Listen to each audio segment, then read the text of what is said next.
أهلا وسهلا بكل المتابعين. نحن هون اليوم، حبيت أعمل لكم اليوم Father's Day Special. وضيفي اليوم ضيف عزيز كثير، تعرفت عليه من خلال الأونلاين بزنس. هو وزوجته ريهام، للأسف ما قدرت تكون موجودة معنا اليوم. ضيفي اليوم مهاجر من مصر.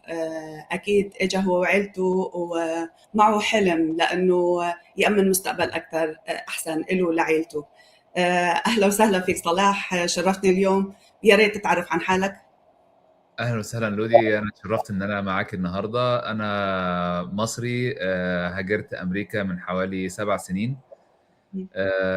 طبعا، بالنسبه اولا هابي فاذر داي لكل اب مكافح، بيجري على يعني انه يوفر لاولاده واسرته عيشه كريمه. وده كان حلمي وهدفي ان انا اول ما هاجرت امريكا. طبعا اول ما جيت امريكا انصدمت بالواقع، لان طبعا كنت هاجرت عشان اشوف بجري ورا الحلم الامريكي ان انا اعيش حياه جميله وحياه الحمد لله طبعا على كل حال. فطبعا لما جيت اتصدمت بالواقع، لقيت ان انا لازم اشتغل اكتر من 12 ساعه في اليوم. احيانا بشتغل شغلانتين في اليوم عشان اقدر اسدد مصاريفي، اقدر اسدد البيلز، الايجار، مصاريف الولاد. حتى ريهام زوجتي اضطرت انها بعد فتره من لما جينا هنا اضطرت انها تنزل تشتغل عشان تساعد معايا في المصاريف. وطبعا احنا الكلام ده ما كانش موجود في مصر، يعني هي كانت في البيت وانا اللي كنت بشتغل وانا اللي كنت مسؤول عن كل حاجه.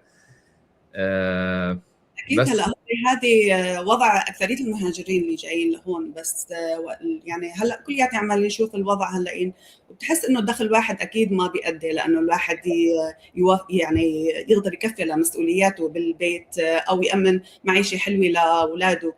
كيف قدرتوا يعني توازنوا بين شغلكم وبين وقتكم اللي عم تقضوه مع العيلة؟ يعني كان كوجودك أنت بشغلك وريهام أكيد بشغلها.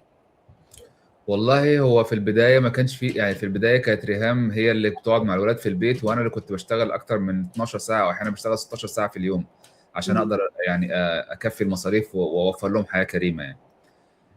وبعدين لما الدنيا طبعا الغلاء المعيشي والتضخم بقى في كل دول العالم، فريهام اضطرت إنها تنزل تشتغل عشان تساعد معايا في البيت. وبعدين انا اضطريت اشتغل اكتر من شغلانتين في اليوم زي ما قلت لك علشان اغطي المصاريف. ففي وصلت لمرحله ان خلاص تعبت. فقلت لا مش هينفع، انا اولادي بيكبروا ومش بقضي معاهم وقت كافي، مش بحضر معاهم كل المناسبات، اعياد الميلاد، الاعياد الخاصه بينا احنا. يعني بشوفهم الصبح بوصلهم المدرسه وبعدين مش بشوفهم لحد ارجع بالليل هم نايمين. ف طيب، شو اللي غير فيك وشو اللي وجهك للاونلاين بزنس؟ يعني هاي شيء ماني متعودين نحن عليه اكثريتنا، انه بنكبر انه اوكي روح اتعلم، خذ توظف، انه هذه الامان. يعني انت موظف، هذه امانك انه. احنا كلنا من باك جراوند اصلا موظفين، اهالينا موظفين، فاحنا كبرنا ان احنا نبقى موظفين، ان هو ده الامان، ان احنا اخر الشهر او اخر الاسبوع في مبلغ معين هنعيش منه بقيه الشهر. انا الحمد لله يعني انا واحد من الناس يعني عندي طموح شويه زياده. فابتديت افكر في بلان بي. فقلت مش هفضل شغال طول اليوم في دايره مغلقه، نفس الشغل كل يوم نفس الساعات، بشتغل ساعات اكتر عشان اوفر. فقلت لازم افكر في بلان بي. فبديت ادور، يعني قلت للناس، لقيت ناس كثيره بتشتغل اونلاين. فقلت يعني ليه ما اجربش. والصراحه اجرب يعني قعدت بقالي اكتر من سنتين بجرب حاجات، جربت دروب شيبينج، جربت كذا حاجه اونلاين. بس ما توفقتش فيها لحد ما ظهر لي الاعلان الديجيتال اونلاين بيزنس اللي احنا فيه دلوقتي. وده كان التيرنينج بوينت. يعني قلت هو ده، قلت خوف هو ده. خوف وقت اللي تعرفت على هاي، وقت اللي شفت الاعلان او وقت اللي طلبت المعلومات، ما كان عندك خوف انك انت تمشي بهاي الخطوه؟ لا انا كان عندي القرار، انا عايز اغير حياتي، انا عايز اشوف اي حاجه تساعدني. يعني انا قلت مش هفضل طول عمري شغال اكتر من 12 ساعه في اليوم 7 days a week. يعني ما انا انا عندي مخاطره، ما بحب، مش ما قلت هجرب زي ما جربت حاجات قبل كده وفشلت فيها، اكيد في حاجه هنجح فيها. اكيد. ف... فلما شفت الاعلان حسيت ان هي دي الفرصه اللي انا هقدر اغير فيها حياتي ان شاء الله. يعني لما حتى المنتور اللي شفت الاعلان بتاعه طلب مني الايميل، ما خفتش، لان كده كده اصلا الايميل بيطلب مني في اي مكان بروحه. انا لو رحت كاسكو دلوقتي او لو رحت امازون عايز اشتري اي حاجه، بيطلب مني ايميلي عشان يبعت لي الممبرشيب، عشان يبعت لي، عشان يدخل بياناتي، عشان يبعت لي اي حاجه. فالايميل بالنسبه لي مش حاجه يعني تخوف. خد الايميل، اتفضل خد الايميل. بعت لي الويبينار، اتفرجت على الفيديو، حسيت ان الموضوع بوتنشال، والموضوع سيريس، والموضوع بروفن سيستم. يس. فقال لي بعد كده لقيت في خطوات، يعني في بروسيس لازم اتبعها عشان اقدر اعرف تفاصيل اكتر عن البيزنس. فكملت، فقلت لازم اكمل. قال لي في خطوه هتدفع $149، هتشوف بري كوتشنج فيديو، هتعمل دراسه جدوى للبيزنس. ما انا دلوقتي هفتح مشروع، ده البيزنس الخاص بيا، هبقى بيزنس اونر. ف 149 الواحد بيصرفهم اصلا، يعني لو نزلت السوبر ماركت هصرفهم في حاجات تافهه. يس. يس. فقلت مش بيج ديل، اكني اتغديت بيهم، يعني مش مشكله. وقال لي دي كمان، واللي عجبني قال لي دول ريفاندبل. يس. فيعني حتى لو عملت دراسه جدوى للبيزنس خلال 30 يوم، قال لي ريفاندبل خلال 30 يوم. يعني لو وممكن انا احس ان انا هو مش ان انا مش انترستد بالبيزنس دوت، خلاص يعني انا غير، يعني زي غيري. ممكن واحد تاني يشوف البيزنس يقول انا مش عاجبني، انا حاسس ان انا مش هبقى كواليفايد للبيزنس دوت، مش انترستد بالبيزنس دوت، مش هقدر اكمل فيه. خلاص اتس اوكي، ال 149 ريفاندبل within 30 days. فاتفرجت على البري كوتشنج فيديوز مره واثنين وثلاثه، من كتر ما انا كنت عايز، يعني انا عجبني الموضوع. آه، ولما خدت القرار خدت الكوتشنج كول مع الكوتش بتاعي. فقلت ريهام شافتني ولا تعالي احضري معايا الفيديو، طب تعالي شوفي. طب قالت لي لا، انا خلاص احنا جربنا كذا حاجه قبل كده، والحاجات الاونلاين كلها مش هتمشي معانا، ودي ممكن تكون سكام، وممكن يكون حاجه مش ريل. انا مش عاجبني. قلت لها طب خلاص، انا خدت القرار وهكمل، تعالي احضري معايا الكوتشنج كول. فقالت لي خلاص هحضر معاك من باب الفضول، يعني يمكن يكون في حاجه جديده يعني، بس انا مش مقتنع. قلت لها خلاص اتس اوكي، براحتك. فحضرت معايا. آه، قالت لي واو، يعني انا بجد الناس دي حقيقيه، الناس دي بجد انا مش مصدقه، انا يعني انا معاك في البيزنس ده. بس والحمد لله كانت فعلا التيرنينج بوينت بتاعتنا، الحمد لله، وبدانا. كثير حلو. هو هلا هاي الفترة يعني كلياتي نحن بلشين بهذا البزنس، واكيد اكثريتنا عني شغل ثاني يعني بالاضافة لهذا البزنس. اكيد. اكيد نحن ما رح نقدر نشرح المعلومات كاملة عن هذا البزنس، يعني لهيك هي هاي الفترة التجريبية ل 30 يوم بال 149 انه بتعطيك مجال مثل ما قلت انه الواحد يحضر الفيديوهات، هي الفيديو بيس، وانه تقدر تحضرهم بوقتك اللي بيناسبك انت بتكررهم اكثر من مره لحتى تاخذ المعلومات. يعني هنظلم البيزنس لو اديت المعلومه لحد بالتليفون في 10 دقائق، في 5 دقائق، مستحيل هدي البيزنس حقه. اصل ده مشروع، يعني انا مستحيل دلوقتي هفتح بيزنس سواء مطعم او شركه او ايا كان، وفي مكالمه تليفون هعرف كل التفاصيل. لازم اقعد اعمل دراسه جدوى، فلازم ادي البيزنس حقه. فزي اي بيزنس هبدا فيه هديله حقه. اتفرج على الفيديوز واتفرج عليها وادرس اعمل دراسه جدوى للبيزنس بتاعك، وشوف هتقدر تكمل فيه ولا لا. طيب صلاح، بعد ما اتخذتوا هاي الخطوه وانتم فتوا بهذا البزنس، كيف أه. لقيت التدريب؟ كيف لقيت المتابعه؟ شلون لقيت الدعم من الكوميونتي؟ يعني بعد ما فتوا وشفتوا الكوميونتي الموجوده، هل السبورت الموجود، هل روح التعامل؟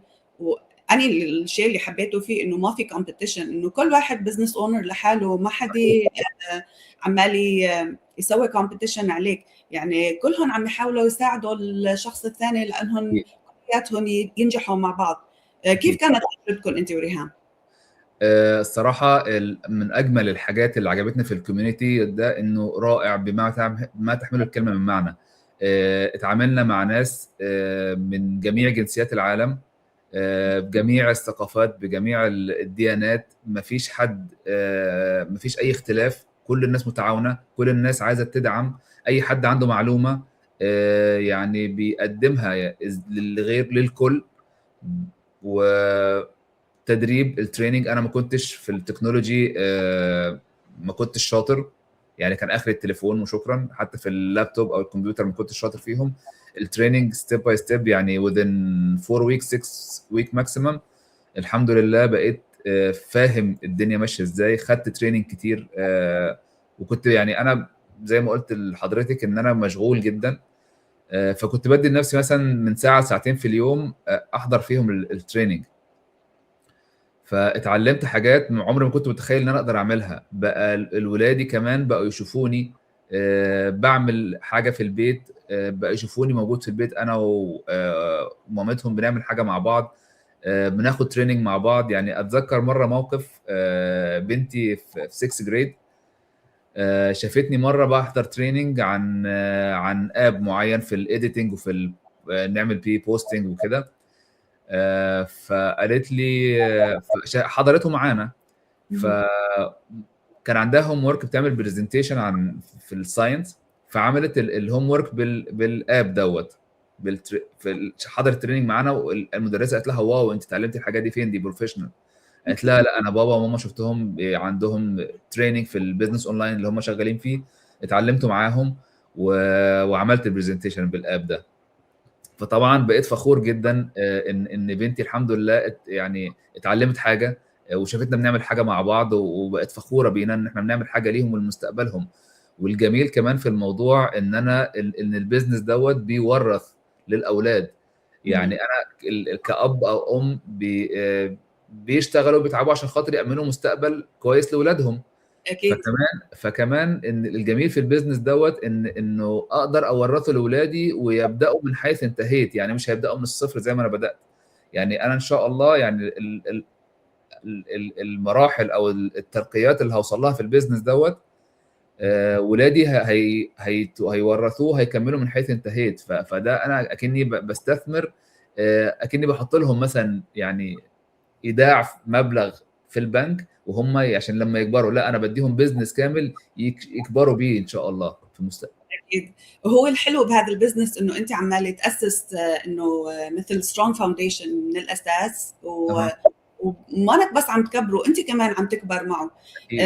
ريهام، من وقت اللي بلشتوا بهذا البزنس اكيد مع التريننج، انه كيف لقيتوا يعني شو غير فيكم على الصعيد الشخصي غير عن على الصعيد المادي يعني؟ على الصعيد الشخصي المايند سيت. يعني انا المايند سيت بتاعي تحول تماما. كنت انا من يعني انا بحب الكوره جدا، السكر بول. وكان حياتي كلها بتفرج على كوره وبس. مش مهتم باي حاجه تانية في الحياه، ما بعملش اي حاجه جديده في حياتي، شغل وكوره وبس. فلما دخلت البيزنس وبعد ما خدت التريننج وبقيت ولما شفت الكوميونتي كله كله عايز يطور من حاله، كله عايز يغير عقليته، ابتديت انا من نفسي والزملاء بقوا يشاركوني. يعني زملائنا البيزنس اونرز بقوا يشاركونا بفيديو مثلا عن المايند سيت، ازاي تغير حياتك، ازاي تطور من حياتك، ازاي تعيش حياة منظمة، ازاي تعمل سكادجول ليومك. انا ما كنتش بعمل سكادجول اصلا، ما كنتش بحب اكتب. دلوقتي بقيت اعمل بلان للاسبوع، بلان للشهر.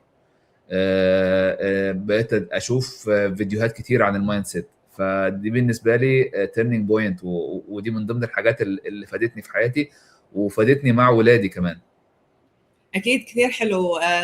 هلا كثير عالم تتواصل معي لتاخذ معلومات عن هذا البزنس، بس كلياته بيشكي انه انا ما عندي وقت الفراغ. يعني هلا ان اكثريه الموجودين بالبزنس اباء وامهات، واكيد عندهم مسؤولياتهم وعندهم their full time job، واكثر من الاوقات عمال يكونوا عم يشتغلوا مثل ما قلت اكثر من one job لحتى يقدروا يامنوا. بس وقت الواحد بيكون عنده هذا الطموح انه انت لا انا لازم اغير شيء، لازم ابني شيء له ولعائلتي، انه هو يمشي معي ويكبر معي، وما انا محتاج انه يكون اني بمكان معين. يعني انه فيك من مجرد تليفونك، من مجرد الايباد او اللابتوب، انك انت يكون عندك اكسس للبزنس اللي لك بيكون شغال اذا كنت موجود ولا لا. يعني حتى الاوتوميشن سيستم انه هو عم يشتغل بالباك جراوند، انك مانك محتاج تكون موجود 24/7 مثل ما كل العالم عمال يكون مفكره. اكيد اللي عايز يغير حياته اكيد يعني زي ما كلنا بنتعب وبنصحى في مواعيد مش عايزين نصحى فيها عشان نشتغل ونروح شغلنا. فاللي عايز يغير حياته هيخلق الساعه او الساعتين، مش مطلوب منك اكتر من ساعه او ساعتين بس في اليوم ماكسيموم. عايز تزود بعد كده هيبقى احسن ليك، بس ده المينيمم، ساعه او ساعتين في اليوم مش بيج ديل. يعني انا احيانا بيكون عندي مثلا زوم ميتنج وبكون في الشغل من التليفون وانا في العربيه بشغل بحضر الزوم ميتنج. بيكون عندي ماستر مايند بكون مش موجود بحضره بالتليفون.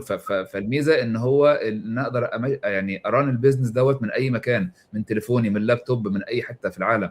يعني حتى اتذكر اول ما بدات البيزنس، بعد ما بدات البيزنس من 3 شهور بالظبط، كان في ان بيرسون ميتنج في ميشيغان، وانا كنت لسه جديد ولسه يعني باخد التريننج، ما كنتش فاهم في ايه، بس الكوتش حمسني وقال لي يلا احضروا، حاولوا تحضروا، لو عندكم فرصه انكم تحضروا يعني هتوفر وقت رهيب. يعني يعني الثلاث ايام اللي هتحضرهم ب3 شهور ماستر مايند قدام.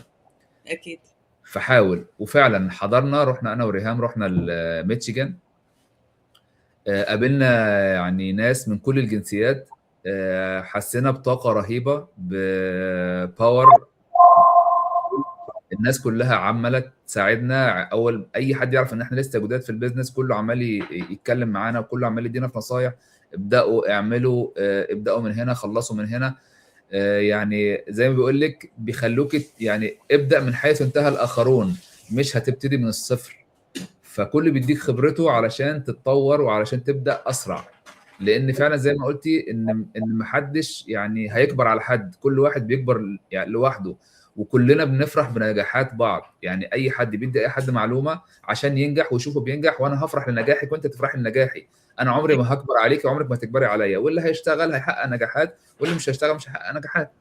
بس اكيد هي الكونسستنسي، انه الواحد يكون patient with this business، ويكون انه على طول متابع وعلى طول يحاول يطور من حاله. اكيد على السوشيال اكيد ميديا هتلاقين الابديتس، لازم تضل متابع بالابديتس، لازم تضل تطور من مهاراتك لحتى تقدر تضل مكفي بهذا البزنس. صحيح. وبفهم انه يعني ممكن ما يكون لكل شخص، مو كل شخص يكون عنده هاي الطموح انه لا اني راح اشتغل اونلاين، او اني حابب هذا الشغل يعني.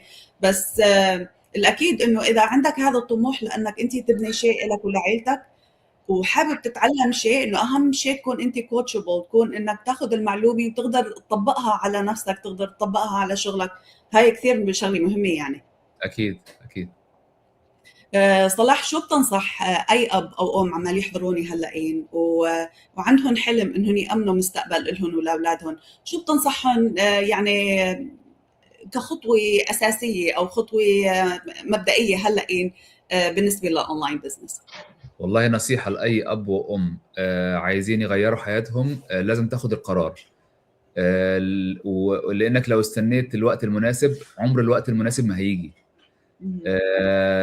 أنا كنت من الناس اللي كانت بتقول هبدأ بكرة، هبدأ الأسبوع الجاي، هبدأ الشهر الجاي، طب أفكر. أنا ما كنتش يعني فلما خدت القرار، خد القرار، ابدأ فورا. ادي لنفسك فرصة تشوف، تواصل معانا. لحتى مش يعني اي بزنس اونر زينا من زملائنا في البيزنس، لو شفت الاعلان بتاعه تواصل معاه، ما تخافش، خد القرار، ادي الايميل بتاعك، اتفرج على البري كوتشنج فيديو، اتعرف على البيزنس، اعمل دراسة الجدوى بتاعك، وشوف هل البيزنس دوت مناسب ليك ولا لا. لازم تتفرج ولازم تاخد فرصة. اما لو قلت لا من بره فانت مش هتستفاد. انا واحد من الناس خدت القرار وبدأت وشفت البيزنس من جوه، والحمد لله حياتي اتغيرت. انا عايزك انت كمان تشوف الموضوع وتتفرج عليه وتعمل حاجة ولادك يكونوا فخورين بيها. اكيد. شكرا كثير لك صلاح، تشرفت فيك وبمعرفتك هيك ان بيرسون. انا شاركت بالتستمونيال لك على صفحتي، بس هيك حبيت تكون موجود معي ان بيرسون. انبسطت كثير بوجودك معي، واكيد بقول لك هابي فاذرز داي. ولكل Thank الاباء اللي عمال يحضروني وعندهم حلم انهم ياسسوا شيء او يحققوا احلام اولادهم بالمستقبل، ويورثوهم شيء ممكن يكبر معهم ومع اولادهم لاجيال لقدام. اكيد بشجع اي واحد يتواصل معي او مع صلاح، ونحن راح نعطيكم الخطوات اللي ماشيين عليه ونفس السيستم اللي نحن ماشيين عليه بالبزنس الاني. و until next time. باي باي. you.